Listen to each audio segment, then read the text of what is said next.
चिंता कर दीवानिसी ज्योतिर्बिंदुंकु परम धाम निवासी शिव बाबांकु चिंता कर दीवानिसी।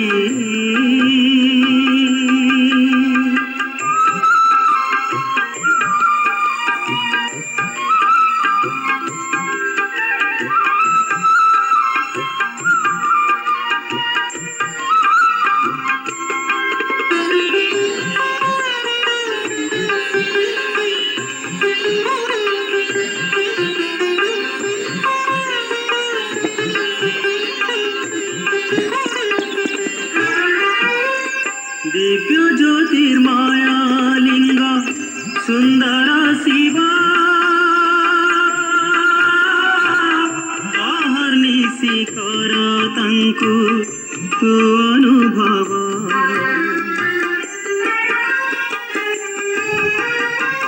दिव्य ज्योतिर्माया लिंग सुंदर शिवा अहर्निशि कर तंकु तू अनुभव। दूर करिबे अणिका भोग भ्रमको चिंता कर दीवानिसी ज्योतिर्बिंदुंकु परम धाम निवासी शिव बाबांकु चिंता कर दीवानिसी।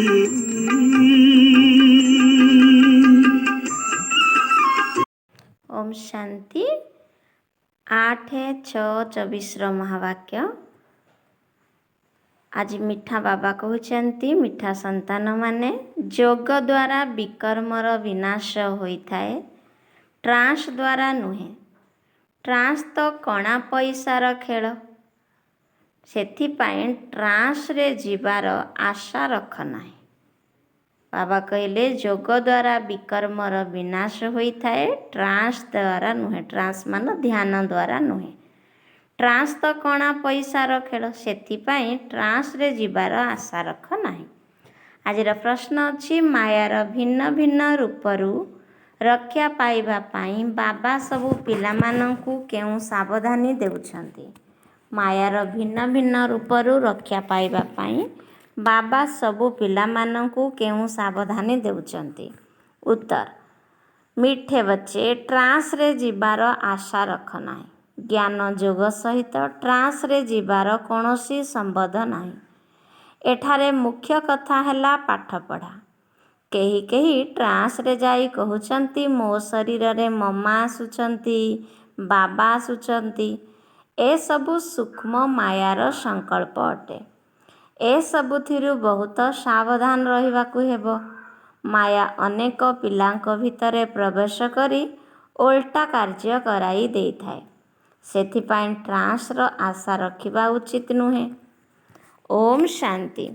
मधुर संतान माने एक कथा तुमे माने बुझीगलणी जे गोटिए पार्श्वरे भक्ति एवं अन्य पार्श्वरे ज्ञान रहिछि। भक्ति तो बहुत प्रकारर रहिछि एवं शिखाइबा पाई मध्य अनेक अछंती। शास्त्र मध्य भक्ति शिखाए एवं मनीष माने मध्य शिखाई थांती। एठारे भक्ति शिखाइबा पाई ना कौनसी शास्त्र अछि ना केही मनुष्य अछंती। एठारे केवल जणे आत्मिक पिता ही आत्मा मानंकु बुझाउछंती, जहाँ आत्मा ही धारण करिथाए। परम पिता परमात्मा पाखरे सारा 84 चक्रर ज्ञान रहिछि। सेथिपाई तांकु मध्य स्वदर्शन चक्रधारी कहा जाई पारिबो। आम संतान मानकु सिए ही स्वदर्शन चक्रधारी करुछंती। बाबा मध्य एही ब्रह्मा शरीर रे रहिछंती, तेणु तांकु मध्य ब्राह्मण कहा जाई पारिबो। आमे तांकर संतान ब्राह्मणरू देवता हेउछु। वर्तमान बाबा आसी जोगर यात्रा शिखाउछंती। एथिरे हट जोगर कौनसी संपर्क ही नाही। ସେମାନେ ହଠଯୋଗ ମାଧ୍ୟମରେ ଧ୍ୟାନରେ ବା ଟ୍ରାନ୍ସରେ ଚାଲି ଯାଉଛନ୍ତି। ଏହା କିଛି ବଡ଼ କଥା ନୁହେଁ। ଟ୍ରାନ୍ସରେ ଯିବା ତ ପାଇ ପଇସାର ଖେଳ। ତୁମର କାହାକୁ କେବେ ଏପରି କହିବା ଉଚିତ ନୁହେଁ ଯେ ଆମେ ଟ୍ରାନ୍ସରେ ଯାଉଛୁ, କାରଣ ବିଦେଶରେ ଅନେକ ଲୋକ ଟ୍ରାନ୍ସରେ ଯାଉଛନ୍ତି। ଟ୍ରାନ୍ସରେ ଯିବା ଦ୍ୱାରା ନା କୌଣସି ତାଙ୍କର ଲାଭ ହେଉଛି ନା ତୁମର କିଛି ଲାଭ ହେବ। ବାବା ବୁଝାଉଛନ୍ତି ଯେ ଧ୍ୟାନରେ ଯିବା କୌଣସି ଯୋଗର ଯାତ୍ରା ନୁହେଁ କିମ୍ବା କୌଣସି ଜ୍ଞାନ ନୁହେଁ। ଧ୍ୟାନ ଅଥବା ଟ୍ରାନ୍ସରେ ଯାଉଥିବା ଆତ୍ମା କେବେ କିଛି ବି ଜ୍ଞାନ ଶୁଣିବ ନାହିଁ, ନା ତାଙ୍କର ପାପ ଭସ୍ମ ହେବ। ଟ୍ରାନ୍ସର କୌଣସି ମହତ୍ଵ ମଧ୍ୟ ନାହିଁ। ସନ୍ତାନମାନେ ଯୋଗଯୁକ୍ତ ହୋଇ ରହୁଛନ୍ତି, ତାକୁ ଟ୍ରାନ୍ସ କୁହାଯିବ ନାହିଁ। ଯୋଗ ଦ୍ୱାରା ହିଁ ବିକର୍ମ ବିନାଶ ହେବ। ଟ୍ରାନ୍ସ ଦ୍ୱାରା ବିକର୍ମ ବିନାଶ ହେବ ନାହିଁ। ବାବା ଟ୍ରାନ୍ସରେ ଯିବାର ସଉକ ନ ରଖିବା ପାଇଁ ସାବଧାନ କରିଦେଉଛନ୍ତି। ତୁମେମାନେ ଜାଣିଛ ଏହି ସନ୍ନ୍ୟାସୀମାନଙ୍କୁ ବିନାଶ ସମୟରେ ହିଁ ଜ୍ଞାନ ମିଳିବ। ଯଦିଓ ତୁମେ ତାଙ୍କୁ ଏମିତି ନିମନ୍ତ୍ରଣ ଦେଉଛ, କିନ୍ତୁ ଏହି ଜ୍ଞାନ ତାଙ୍କ ବୁଦ୍ଧିରୂପୀ କଳସରେ ଶୀଘ୍ର ଧାରଣ ହେବ ନାହିଁ। ସେମାନେ ବିନାଶକୁ ସମ୍ମୁଖରେ ଦେଖିଲେ ହିଁ ଆସିବେ ଏବଂ ବୁଝିପାରିବେ ଯେ ବର୍ତ୍ତମାନ ତ ମୃତ୍ୟୁର ସମୟ ଆସିଗଲା। ଯେତେବେଳେ ବିନାଶକୁ ସମ୍ମୁଖରେ ଦେଖିବେ, ସେତେବେଳେ ମାନିବେ। ସେମାନଙ୍କର ଅଭିନୟ ହିଁ ଅନ୍ତିମ ସମୟରେ ରହିଛି। ତୁମେମାନେ କହୁଛ ଏବେ ବିନାଶ ସମ୍ମୁଖରେ ଉପସ୍ଥିତ। ସମସ୍ତଙ୍କର ମୃତ୍ୟୁର ସମୟ। ସେମାନେ ଭାବୁଛନ୍ତି ଏସବୁ ମନଗଢ଼ା କଥା। ତୁମର ଏହି ବୃକ୍ଷ ଧୀରେ ଧୀରେ ବୃଦ୍ଧି ହେବାରେ ଲାଗିଛି। ସନ୍ନ୍ୟାସୀମାନଙ୍କୁ କେବଳ ଗୋଟିଏ କଥା କହିବାକୁ ହେବ, ଆପଣମାନେ ବାବାଙ୍କୁ ମନେ ପକାନ୍ତୁ। ଏ କଥା ମଧ୍ୟ ବାବା ବୁଝାଇଛନ୍ତି ଯେ ତୁମକୁ ଆଖି ବନ୍ଦ କରିବାର ନାହିଁ। ଆଖି ବନ୍ଦ କଲେ ବାବାଙ୍କୁ କିପରି ଦେଖିବ? ଆମେ ଆତ୍ମା ପରମପିତା ପରମାତ୍ମାଙ୍କ ସମ୍ମୁଖରେ ବସିଛୁ। ପରମାତ୍ମାଙ୍କୁ ସ୍ଥୂଳ ଚକ୍ଷୁରେ ଦେଖିପାରିବ ନାହିଁ। ମାତ୍ର ଏହି ଜ୍ଞାନ ଆତ୍ମାମାନଙ୍କ ବୁଦ୍ଧିରେ ରହିଛି। ତୁମେମାନେ ଜାଣିଛ ପରମପିତା ପରମାତ୍ମା ଏହି ଶରୀରର ଆଧାର ନେଇ ଆମକୁ ରାଜଯୋଗର ପାଠ ପଢ଼ାଉଛନ୍ତି। ଏଥିରେ ଧ୍ୟାନରେ ଯିବାର କୌଣସି କଥା ହିଁ ନାହିଁ। ଧ୍ୟାନରେ ଯିବା କୌଣସି ବଡ଼ କଥା ନୁହେଁ। ଏହି ଭୋଗ ଆଦି ଲଗାଇବା ମଧ୍ୟ ଡ୍ରାମାରେ ନିର୍ଦ୍ଧାର୍ଯ୍ୟ ରହିଛି। ସେବାଧାରୀ ହୋଇ ଭୋଗ ଲଗାଉଛ, ଯେମିତିକି ସେବାଧାରୀମାନେ ଧନୀ ଲୋକମାନଙ୍କୁ ଖାନା ଖୁଆଇଥାନ୍ତି। ତୁମେ ମଧ୍ୟ ସେବାଧାରୀ ଦେବତାମାନଙ୍କୁ ଭୋଗ ଲଗାଉଛ। ସେମାନେ ହେଉଛନ୍ତି ଫରିସ୍ତା। ସେଠାରେ ମମା ବାବାଙ୍କୁ ଦେଖୁଛ। ସେମାନଙ୍କ ସଦୃଶ୍ୟ ସମ୍ପୂର୍ଣ୍ଣ ମୂର୍ତ୍ତି ହେବା ହିଁ ଆମର ଲକ୍ଷ୍ୟ। ସେମାନଙ୍କୁ ଏପରି ଫରିସ୍ତା କିଏ କରିଲେ? ବାକି ଧ୍ୟାନରେ ଯିବା ତ କୌଣସି ବଡ଼ କଥା ନୁହେଁ। ଯେପରି ଶିବ ବାବା ଏଠାରେ ତୁମକୁ ପାଠ ପଢ଼ାଉଛନ୍ତି, ସେହିପରି ସେଠାରେ ମଧ୍ୟ ଶିବ ବାବା ଏହାଙ୍କ ଦ୍ୱାରା କିଛି ବୁଝାଇବେ। ସୂକ୍ଷ୍ମ ଲୋକରେ କ'ଣ ହେଉଛି ତାହା କେବଳ ଜାଣିବା କଥା। ବାକି ଟ୍ରାନ୍ସ ଆଦିକୁ କୌଣସି ମହତ୍ଵ ଦେବା ଉଚିତ ନୁହେଁ। କାହାକୁ ଟ୍ରାନ୍ସରେ ନେଇଯିବା ବା ଦେଖାଇଦେବା ଏହା ମଧ୍ୟ ପିଲାଣିଆମି। ବାବା ସମସ୍ତଙ୍କୁ ସାବଧାନ କରିଦେଉଛନ୍ତି ଟ୍ରାନ୍ସରେ ଯାଅ ନାହିଁ। ଏଥିରେ କେବେ କେବେ ମାୟାର ପ୍ରବେଶତା ହୋଇଯାଇଥାଏ। ଏହା ପାଠପଢ଼ା। ଯେଉଁ ପାଠ ବାବା କଳ୍ପ କଳ୍ପ ଆସି ତୁମମାନଙ୍କୁ ପଢ଼ାଉଛନ୍ତି। ଏବେ ସଙ୍ଗମ ଯୁଗ, ତୁମର ଟ୍ରାନ୍ସଫର ହେବ। ଡ୍ରାମାର ଯୋଜନା ଅନୁସାରେ ତୁମେମାନେ ଅଭିନୟ କରୁଛ। ଅଭିନୟ ମଧ୍ୟ ବାବା କହୁଛନ୍ତି ଅଭିନୟର ମଧ୍ୟ ମହିମା ରହିଛି। ବାବା ଡ୍ରାମା ଅନୁସାରେ ଆସି ତୁମମାନଙ୍କୁ ପାଠ ପଢ଼ାଉଛନ୍ତି। ତୁମକୁ ବାବାଙ୍କ ଠାରୁ ଥରେ ପାଠ ପଢ଼ି ମନୁଷ୍ୟରୁ ଦେବତା ନିଶ୍ଚିନ୍ତ ଭାବେ ହେବାକୁ ପଡ଼ିବ। ଏଥିରେ ତ ପିଲାମାନେ ଖୁସି ହେବା ଦରକାର। ଆମେ ବାବାଙ୍କୁ ଏବଂ ରଚନାର ଆଦି ମଧ୍ୟ ଅନ୍ତକୁ ମଧ୍ୟ ଜାଣିଗଲୁ। ବାବାଙ୍କ ଠାରୁ ଶିକ୍ଷା ପ୍ରାପ୍ତ କରି ବହୁତ ହର୍ଷିତ ହେବା ଦରକାର। ତୁମେମାନେ ନୂଆ ଦୁନିଆ ପାଇଁ ପାଠ ପଢ଼ୁଛ। ସେଠାରେ ତ ଦେବତାମାନଙ୍କର ରାଜ୍ୟ ରହିବ। ତେଣୁ ସେମାନଙ୍କୁ ନିଶ୍ଚିନ୍ତ ଭାବେ ପୁରୁଷୋତ୍ତମ ସଙ୍ଗମ ଯୁଗରେ ହିଁ ପଢ଼ିବାକୁ ହେବ। ତୁମେ ଏହି ଦୁଃଖରୁ ମୁକ୍ତ ହୋଇ ସୁଖର ଦୁନିଆକୁ ଯାଉଛ। ଏଠାରେ ସମସ୍ତେ ତମ ପ୍ରଧାନ ହୋଇଯାଇଛନ୍ତି। ତେଣୁ ରୋଗ ଆଦି ହେଉଛି। ଏହିସବୁ ରୋଗ ସେଠାରେ ରହିବ ନାହିଁ। ତେବେ ମୁଖ୍ୟ କଥା ହେଲା ପାଠପଢ଼ା। ଏଥିରେ ଟ୍ରାନ୍ସ ଆଦିର କୌଣସି ସମ୍ବନ୍ଧ ନାହିଁ। ଏହା କିଛି ବଡ଼ କଥା ନୁହେଁ। ଅନେକ ସ୍ଥାନରେ ଏମିତି ଧ୍ୟାନରେ ଯାଆନ୍ତି, ପୁଣି କହନ୍ତି ମମା ଆସିଲେ, ବାବା ଆସିଲେ। ବାବା କହୁଛନ୍ତି ଏଭଳି କିଛି ବି ନୁହେଁ। ବାବା ତ ଗୋଟିଏ କଥା ବୁଝାଉଛନ୍ତି, ତୁମେ ଅଧାକଳ୍ପ ହେବ ଦେହ ଅଭିମାନୀ ହୋଇଯାଇଛ। ବର୍ତ୍ତମାନ ଦେହୀ ଅଭିମାନୀ ହୋଇ ବାବାଙ୍କୁ ମନେ ପକାଇଲେ ବିକର୍ମ ବିନାଶ ହେବ। ଏହାକୁ ହିଁ ଯୋଗର ଯାତ୍ରା କୁହାଯାଏ। ଯୋଗ କହିବା ଦ୍ୱାରା ଯାତ୍ରା ଶବ୍ଦ ସିଦ୍ଧ ହୋଇନଥାଏ। ତୁମ ଆତ୍ମାମାନଙ୍କୁ ତମ ପ୍ରଧାନରୁ ସତ୍ତ୍ୱପ୍ରଧାନ ହୋଇ ଏଠାରୁ ଯିବାକୁ ହେବ। ତୁମେ ବର୍ତ୍ତମାନ ଯାତ୍ରା କରୁଛ।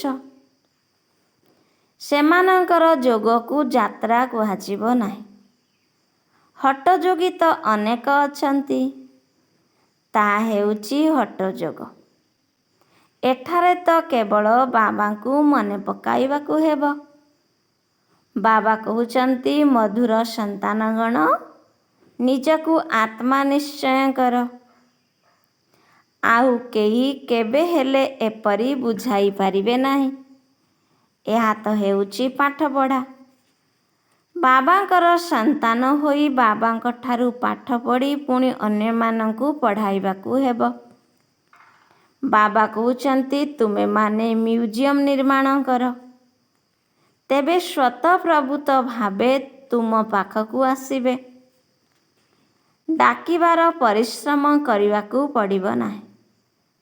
କହିବେ ଏହି ଜ୍ଞାନ ତ ବହୁତ ଭଲ। ଏପରି ଜ୍ଞାନ ଆମେ କେବେ ଶୁଣିନାହୁଁ। ଏଥିରେ ତ ଚରିତ୍ରର ପରିବର୍ତ୍ତନ ହୋଇଥାଏ। ମୁଖ୍ୟ କଥା ହେଉଛି ପବିତ୍ରତା। ସେଥିପାଇଁ ହିଁ ଝଗଡ଼ା ଆଦି ହୋଇଥାଏ। ଅନେକ ବିଫଳ ମଧ୍ୟ ହୋଇଯାଉଛନ୍ତି। ତୁମର ଅବସ୍ଥା ଏପରି ହୋଇଯାଉଛି ଯେ ଏହି ଦୁନିଆରେ ଥାଇ ମଧ୍ୟ ତୁମେ ଯେପରି ସେମାନଙ୍କୁ ଦେଖୁନାହଁ। ଖାଇବା ପିଇବା ସମୟରେ ମଧ୍ୟ ତୁମର ବୁଦ୍ଧି ବାବାଙ୍କ ପାଖକୁ ଥାଉ। ବାବା କହିଲେ ଖାଇବା ପିଇବା ସମୟରେ ମଧ୍ୟ ତୁମର ବୁଦ୍ଧି ବାବାଙ୍କ ପାଖରେ ଥାଉ। ଯେପରି ବାବା ନୂଆ ଘର ତିଆରି କଲେ ସମସ୍ତଙ୍କର ବୁଦ୍ଧି ସେହି ଆଡ଼କୁ ଚାଲିଯାଏ। ସେହିପରି ଏବେ ତୁମମାନଙ୍କ ପାଇଁ ନୂଆ ଦୁନିଆ ତିଆରି ହେଉଛି। ମାନେ କ'ଣ? ସତ୍ୟଯୁଗ ତିଆରି ହେଉଛି। ବେହଦର ବାବା ବେହଦର ଘର ନିର୍ମାଣ କରୁଛନ୍ତି। ତୁମେମାନେ ଜାଣିଛ ଆମେ ସ୍ୱର୍ଗବାସୀ ହେବା ପାଇଁ ପୁରୁଷାର୍ଥ କରୁଛୁ। ବର୍ତ୍ତମାନ ଚକ୍ର ସମ୍ପୂର୍ଣ୍ଣ ହେଲା। ଏବେ ଆମକୁ ଘର ଏବଂ ସ୍ୱର୍ଗକୁ ଯିବାକୁ ହେବ। ସେଥିପାଇଁ ପବିତ୍ର ହେବାକୁ ପଡ଼ିବ। ଯୋଗର ଯାତ୍ରା ଦ୍ୱାରା ହିଁ ପବିତ୍ର ହେବାକୁ ପଡ଼ିବ। କିନ୍ତୁ ଯୋଗରେ ହିଁ ବିଘ୍ନ ଆସିଥାଏ। ଏଥିରେ ହିଁ ତୁମର ମାୟା ସହ ଯୁଦ୍ଧ ଚାଲିଥାଏ। ପାଠପଢ଼ାରେ ମାୟା ସହିତ ଯୁଦ୍ଧ କରିବାର କଥା ନଥାଏ। ପାଠପଢ଼ା ତ ବହୁତ ସହଜ। 84 ଚକ୍ରର ଜ୍ଞାନ ମଧ୍ୟ ବହୁତ ସହଜ। ବାକି ନିଜକୁ ଆତ୍ମା ମନେ କରି ବାବାଙ୍କୁ ମନେ ପକାଇବା, ଏଥିରେ ହିଁ ପରିଶ୍ରମ କରିବାକୁ ପଡ଼ିଥାଏ। ବାବା କହୁଛନ୍ତି ଯୋଗର ଯାତ୍ରାକୁ ଭୁଲ ନାହିଁ। ଅତି କମରେ 8 ଘଣ୍ଟା ନିଶ୍ଚିନ୍ତ ଭାବେ ଯୋଗ କର। ଶରୀର ନିର୍ବାହ ନିମନ୍ତେ କର୍ମ ମଧ୍ୟ କରିବାକୁ ପଡ଼ିବ। ଶୋଇବାକୁ ମଧ୍ୟ ପଡ଼ିବ। ଏହା ତ ସହଜ ମାର୍ଗ ନା। ଯଦି ନ ଶୋଇବ ତେବେ ଏହା ମଧ୍ୟ ହଠ ଯୋଗ ହୋଇଗଲା। ହଠ ଯୋଗୀ ତ ଅନେକ ଅଛନ୍ତି। ବାବା କହୁଛନ୍ତି ସେମାନଙ୍କୁ ଦେଖ ନାହିଁ। ସେଥିରେ କିଛି ଲାଭ ନାହିଁ। କେତେ ହଠ ଯୋଗ ଆଦି ଶିଖାଉଛନ୍ତି। ସେସବୁ ମନୁଷ୍ୟ ମତ। ତୁମେ ଆତ୍ମା ଅଟ। ଆତ୍ମା ହିଁ ଶରୀର ଧାରଣ କରି ଅଭିନୟ କରୁଛି। ଡାକ୍ତର ଆଦି ହେଉଛି। କିନ୍ତୁ ମନୁଷ୍ୟ ଦେହ ଅଭିମାନୀ ହୋଇ କହୁଛି ମୁଁ ଅମୁକ ମୁଁ ସମୁକ। ବର୍ତ୍ତମାନ ତୁମ ବୁଦ୍ଧିରେ ଅଛି ମୁଁ ଆତ୍ମା। ବାବା ମଧ୍ୟ ଆତ୍ମା ହିଁ ଅଟନ୍ତି। ଏବେ ତୁମମାନଙ୍କୁ ପରମ ପିତା ପରମାତ୍ମା ପାଠ ପଢ଼ାଉଛନ୍ତି। ସେଥିପାଇଁ ଗାୟନ ରହିଛି ଆତ୍ମା ପରମାତ୍ମା ଅଲଗା ରହିଲେ ବହୁକାଳ। କେତେ କାଳ? 5000 ବର୍ଷ। ପୁଣି 5000 ବର୍ଷରେ ଗୋଟିଏ କଳ୍ପରେ ଥରେ ମିଳନ ହେଉଛି। ବାକି ଯିଏ ବି ସାରା ଦୁନିଆରେ ଅଛନ୍ତି ସେମାନେ ସବୁ ଦେହ ଅଭିମାନରେ ଆସି ନିଜକୁ ଦେହ ଭାବି ପାଠ ପଢ଼ୁଛନ୍ତି ଓ ଅନ୍ୟମାନଙ୍କୁ ପଢ଼ାଉଛନ୍ତି। ବାବା କହୁଛନ୍ତି ମୁଁ ଆତ୍ମାମାନଙ୍କୁ ରାଜଯୋଗର ପାଠ ପଢ଼ାଉଛି। ଜଜ୍ ବାରିଷ୍ଟର ଆଦି ମଧ୍ୟ ଆତ୍ମା ହିଁ ହେଉଛି। ତୁମେ ଆତ୍ମାମାନେ ସତ୍ୱପ୍ରଧାନ ପବିତ୍ର ଥିଲ, ପୁଣି ଅଭିନୟ କରି କରି ପତିତ ହୋଇଯାଇଛ। ତେଣୁ ଡାକୁଛ ହେ ବାବା ଆମକୁ ଆସି ପବିତ୍ର ଆତ୍ମା କରିଦିଅ। ବାବା ତ ସଦା ପବିତ୍ର। ଏହିସବୁ କଥା ଶୁଣିଲେ ହିଁ ଧାରଣ ହେବ। ତୁମ ସନ୍ତାନମାନଙ୍କର ଧାରଣା ହୋଇଗଲେ ଦେବତା ହୋଇଯାଉଛ। କିନ୍ତୁ ଏହା ସମ୍ପୂର୍ଣ୍ଣ ନୂଆ କଥା। ତେଣୁ କାହାର ବୁଦ୍ଧିରେ ଧାରଣ ହେଉନାହିଁ। ଏହା ହେଉଛି ଜ୍ଞାନ, ତାହା ହେଉଛି ଭକ୍ତି। ତୁମେ ମଧ୍ୟ ଭକ୍ତି କରି କରି ଦେହ ଅଭିମାନୀ ହୋଇଯାଉଛ। ଏବେ ବାବା କହୁଛନ୍ତି ହେ ସନ୍ତାନଗଣ ଆତ୍ମ ଅଭିମାନୀ ହୁଅ। ଆମ ଆତ୍ମାମାନଙ୍କୁ ବାବା ଏହି ଶରୀର ଦ୍ୱାରା ପାଠ ପଢ଼ାଉଛନ୍ତି। ଏ କଥା ନିରନ୍ତର ମନେ ରଖ ଯେ ଏହି ସମୟରେ ଆମମାନଙ୍କୁ ଆତ୍ମାର ପିତା ପରମ ପିତା ପରମାତ୍ମା ପଢ଼ାଉଛନ୍ତି।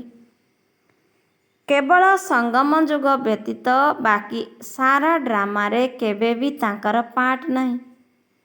ସେଥିପାଇଁ ବାବା କହୁଛନ୍ତି ହେ ମଧୁର ସନ୍ତାନଗଣ ନିଜକୁ ଆତ୍ମା ନିଶ୍ଚୟ କରି ବାବାଙ୍କୁ ମନେ ପକାଅ। ଏହା ବହୁତ ଶ୍ରେଷ୍ଠ ଯାତ୍ରା। ଚଢ଼େ ତ ଚାଖେ ବୈକୁଣ୍ଠ ରସ, ଗିରେ ତ ଚକନାଚୁର ଅର୍ଥାତ୍ ଚଢ଼ିଲେ ବୈକୁଣ୍ଠ ରସକୁ ପ୍ରାପ୍ତ କରିବ। ଯଦି ବିକାର ବଶବର୍ତ୍ତୀ ହେବ ଏକଦମ ରସାତଳକୁ ଚାଲି ଯାଉଛ। ତଥାପି ସ୍ୱର୍ଗରେ ତ ଆସିବେ କିନ୍ତୁ ପଦ ବହୁତ କମ୍ ହୋଇଯିବ। ଏଠାରେ ରାଜତ୍ୱର ସ୍ଥାପନା ହେଉଛି। ଏଥିରେ କମ୍ ପଦର ଅଧିକାରୀ ମଧ୍ୟ ଦରକାର।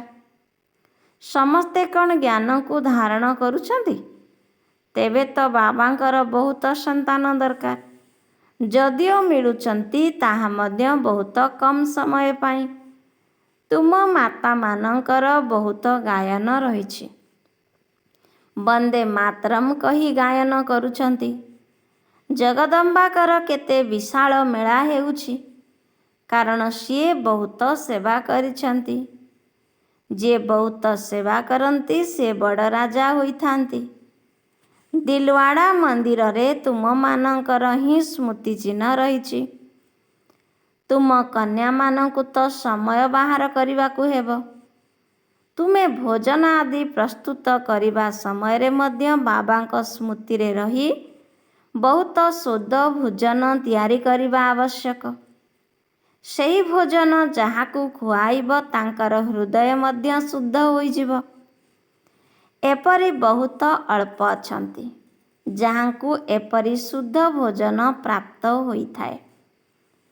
ନିଜକୁ ନିଜେ ପଚାର, ମୁଁ ଶିବ ବାବାଙ୍କର ସ୍ମୃତିରେ ରହି ଭୋଜନ ପ୍ରସ୍ତୁତ କରୁଛି, ଯାହାକୁ ଖାଇଲେ ସେମାନଙ୍କର ହୃଦୟ ପରିବର୍ତ୍ତନ ହୋଇଯିବ? କିନ୍ତୁ ବାରମ୍ବାର ବାବାଙ୍କୁ ଭୁଲି ଯାଉଛ। ବାବା କହୁଛନ୍ତି ଭୁଲିବା ମଧ୍ୟ ଡ୍ରାମାରେ ନିର୍ଦ୍ଧାର୍ଯ୍ୟ ରହିଛି। କାରଣ ବର୍ତ୍ତମାନ ଷୋଳକଳା ତ ହୋଇନାହଁ, ସମ୍ପୂର୍ଣ୍ଣ ତ ନିଶ୍ଚିନ୍ତ ହେବାକୁ ପଡ଼ିବ। ପୂର୍ଣ୍ଣିମା ଚାନ୍ଦ କେତେ ଉଜ୍ଜ୍ୱଳମୟ ହୋଇଥାଏ, ପୁଣି କମି କମି କେବଳ ଗୋଟିଏ ଗାର ସଦୃଶ୍ୟ ରହିଥାଏ। ଘନ ଅନ୍ଧକାର ହୋଇଯାଏ, ପୁଣି ସମ୍ପୂର୍ଣ୍ଣ ଆଲୋକିତ ହୋଇଥାଏ।